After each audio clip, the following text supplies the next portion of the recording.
On Thursday, June 14, 2024, at the signing ceremony open to the press at the state capitol, the parties signed an open protocol. Isaac Hartman and Jimmy Dempsey were present from SAPA, while Dr. Cynthia Hayes and Dr. Cheryl Utada were present from Serenity Wellness Clinic.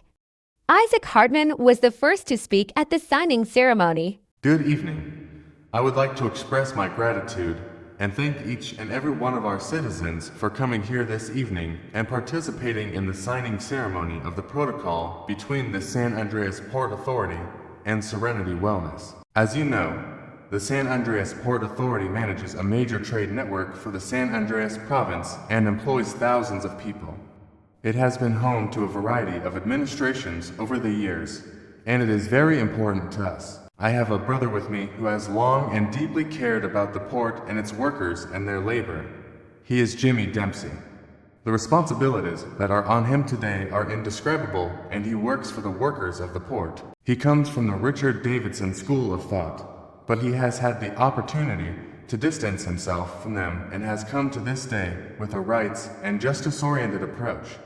Recently, he was elected as a Dockers representative. As of today, San Andreas Port Authority will sign an important protocol with Serenity Wellness and will have an important cooperation to address the health deficiencies of port workers. My partner, Dr. Cynthia Hayes, and I, as people who, apart from the ideals of our clinic, have always prioritized people individually and who live their lives based on the oaths they have taken for their profession. We are really happy to have made such an agreement with SAPA, which is the biggest foundation of our city's trade flow. I would like to make it clear to all the audience that we will carry out our work with the standards that our profession obliges us to, regardless of political views, race, religion, and orientation. My dear friend and partner and I have no doubt that this agreement will make a small contribution first to all the laborers at the port and then indirectly to the economy of our city.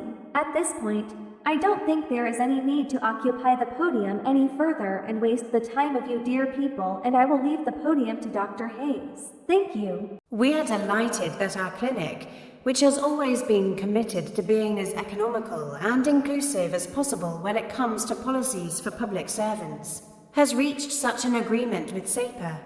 The health sector in our state is indeed a huge sector, with a massive $410 billion spent in this sector according to 2010 data. While this is very positive for our state, it also creates opportunities for some dark minds to manipulate people to create profit and opportunity.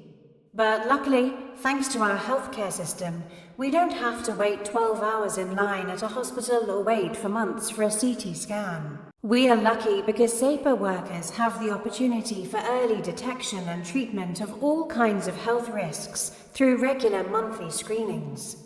So I am convinced that this agreement will be very beneficial for both sides. Thank you all for your participation.